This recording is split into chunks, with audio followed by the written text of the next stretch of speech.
क्या आप जानते हैं कि सभी विमान केवल अपनी टरबाइनों के साथ उड़ान नहीं भर सकते? यह बेतुका लगता है, लेकिन कुछ स्थितियों में उन्हें जमीन पर उतरने के लिए रॉकेट की आवश्यकता होती है। यह विमानन और दक्षता के बारे में हम जो कुछ भी सोचते हैं, उसे चुनौती देता है। लेकिन ऐसा क्यों होता है? और वैमानिकी इंजीनियरिंग के साथ रॉकेट प्रौद्योगिकी को मिश्रित करने वाला यह स्पष्ट रूप से कट्टरपंथी समाधान कैसे काम करता है? अंत तक बने रहें और जानें कि कैसे इस साहसिक नवाचार ने असंभव मिशन को वास्तविकता में बदल दिया। एक साधारण विमान की कल्पना करें जो उड़ान भरने के लिए तैयार है। इंजन गर्जना कर रहे हैं, रनवे साफ है और सब कुछ सामान्य लगता है जब तक कि कुछ अप्रत्याशित न हो जा।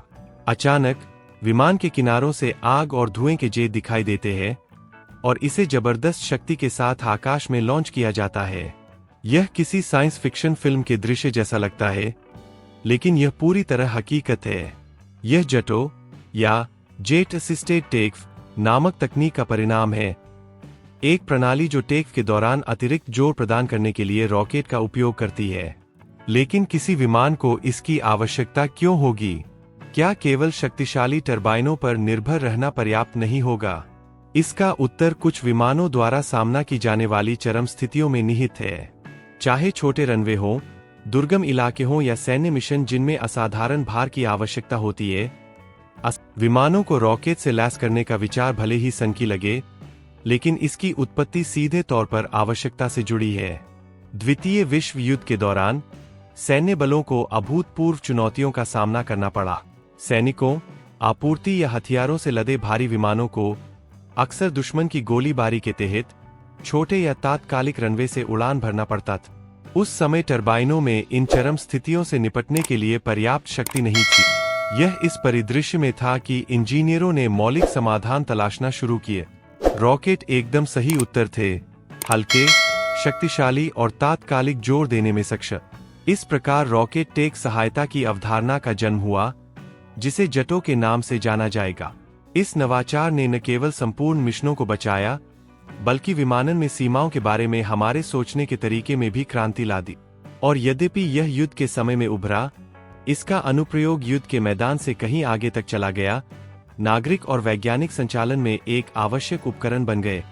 इस तकनीक के पीछे का रहस्य इसकी सरलता में निहित है। जेटो विमान के धड़ से जुड़े रॉकेट का उपयोग करता है, आमतौर पर पंखों के नीचे या पूंछ में। सक्रिय होने पर ये रॉकेट एक विशाल प्रणोद बल छोड़ते हैं, जिससे विमान को उन स्थितियों में जमीन छोड़ने के लिए आवश्यक बल मिलता है जहां टरबाइन इसे अकेले नहीं कर सकते। लेकिन यह वास्तव में कैसे काम करता है? जब दागा जाता है तो ठोस रॉकेट ईंधन तेजी से जलता है, जिससे गर्म गैसें उत्पन्न होती है जो अविश्वसनीय गति से बाहर निकलती है।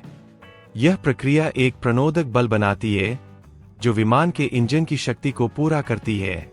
इसका परिणाम तेज और अधिक कुशल टेक है, यहां तक कि छोटे रनवे पर या भारी भार उठाने पर भी।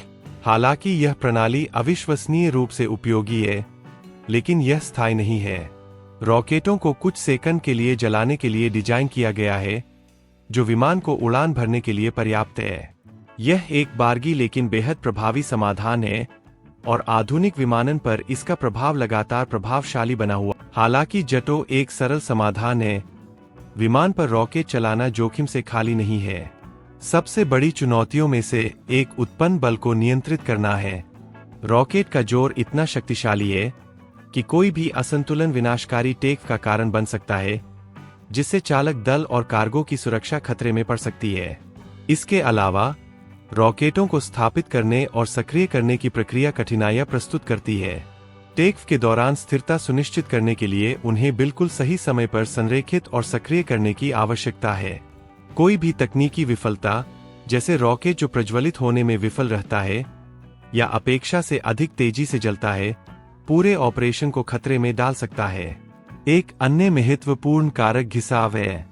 रॉकेटों द्वारा उत्पन्न अत्यधिक गर्मी धड़ के संवेदनशील हिस्सों को नुकसान पहुंचा सकती है, जिसके प्रत्येक उपयोग के बाद कठोर रखरखाव की आवश्यकता होती है। ये चुनौतियां बताती है कि क्रांतिकारी होते हुए भी प्रौद्योगिकी का उपयोग केवल उन विशिष्ट स्थितियों में ही किया जाता है जहां लाभ शामिल जोखिमों से अधिक होता है। पूरे इतिहास में जेटों के पास प्रभावशाली क्षण रहे हैं। सबसे प्रसिद्ध उदाहरणों में से एक लॉकहीड C-130 हरक्यूलिस है, जो एक सैन्य विमान है जिसे अत्यधिक इलाके में संचालित करने के लिए डिजाइन किया गया है। महत्वपूर्ण अभियानों के दौरान, जैसे कि संघर्ष क्षेत्रों में निकासी या अस्थायी रनवे पर आपूर्ति में गिरावट, C-130 ने अविश्वसनीय रूप से कम स्थानों से उड़ान भरने के लिए रॉकेट का उपयोग किया। एक और उल्लेखनीय मामला नासा बोइंग 747 है, जो अंतरिक्ष शटल को अपनी पीठ पर ले गया था। प्रारंभिक परीक्षणों के दौरान अंतरिक्ष यान के विशाल वजन को देखते हुए लिफ्ट ऑफ में सहायता के लिए बूस्टर रॉकेट का उपयोग किया गया था। रॉकेटों द्वारा प्रदान किए गए अतिरिक्त बल ने यह सुनिश्चित किया कि विमान जमीन छोड़ने के लिए आवश्यक गति तक पहुंचे। ये उदाहरण दिखाते हैं कि जब मिशन असंभव की मांग करता है तो जेटो एक व्यावहारिक समाधान प्रदान करता है। चाहे युद्ध के मैदान में, बचाव कार्यों में या अंतरिक्ष अन्वेषण में, इन रॉकेटों ने अत्यधिक जटिल परिदृश्यों में अपनी प्रभावशीलता और महत्व का प्रदर्शन किया है। आज जेटों का उपयोग दुर्लभ है, लेकिन यह अभी भी विशिष्ट कार्यों में महत्वपूर्ण भूमिका निभाता है। कई आधुनिक विमानों को अधिक शक्तिशाली इंजनों और बेहतर तैयार रनवे की बदौलत रॉकेट सहायता के बिना संचालित करने के लिए डिजाइन किया गया है। हालांकि चरम स्थितियों में, जैसे कि दूरदराज के क्षेत्रों में सैन्य मिशन या दुर्गम स्थानों में वैज्ञानिक संचालन तकनीक प्रासंगिक बनी रहती है। तकनीकी विकास ने अधिक परिष्कृत विकल्प भी लाए हैं। सुरक्षित, अधिक कुशल और पर्यावरण की दृष्टि से टिकाऊ समाधान पेश करने के लिए हाइब्रिड इंजन और इलेक्ट्रिक प्रोपल्शन सिस्टम का परीक्षण किया जा रहा है। इसके बावजूद जेटो उन परिदृश्यों में अपूरणीय बना हुआ है जहां गति और तात्कालिक शक्ति आवश्यक है। भविष्य कैसा है?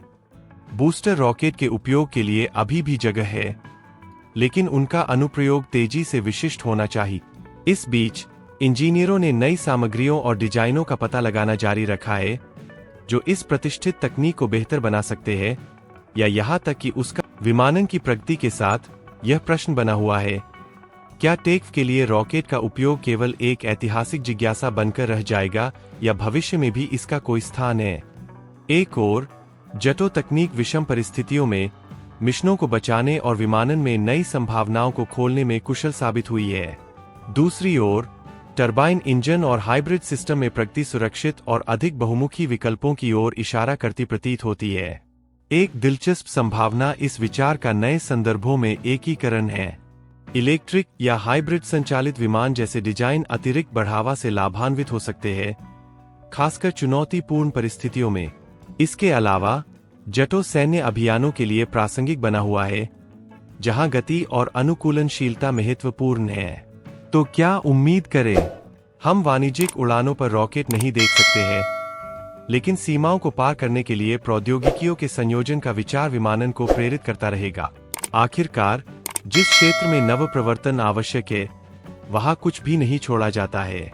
और क्या आपको लगता है कि यह तकनीक भविष्य में भी कोई? तो आपने इस तकनीक के बारे में क्या सोचा? क्या विमानन के भविष्य में रॉकेटों का अभी भी कोई स्थान है, या वे अत्यधिक चुनौतियों का एक अस्थायी समाधान मात्र है? क्या आप व्यावसायिक विमानों में इतनी बोल्ड चीज पहनने की कल्पना कर सकते हैं? टिप्पणियों में अपनी राय छोड़े। हम जानना चाहते हैं कि आप क्या सोचते हैं। और इंजीनियरिंग और विमानन के बारे में सबसे अविश्वसनीय तथ्यों की खोज जारी रखने के लिए चैनल को सब्सक्राइब करना और नोटिफिकेशन चालू करना न भूलें।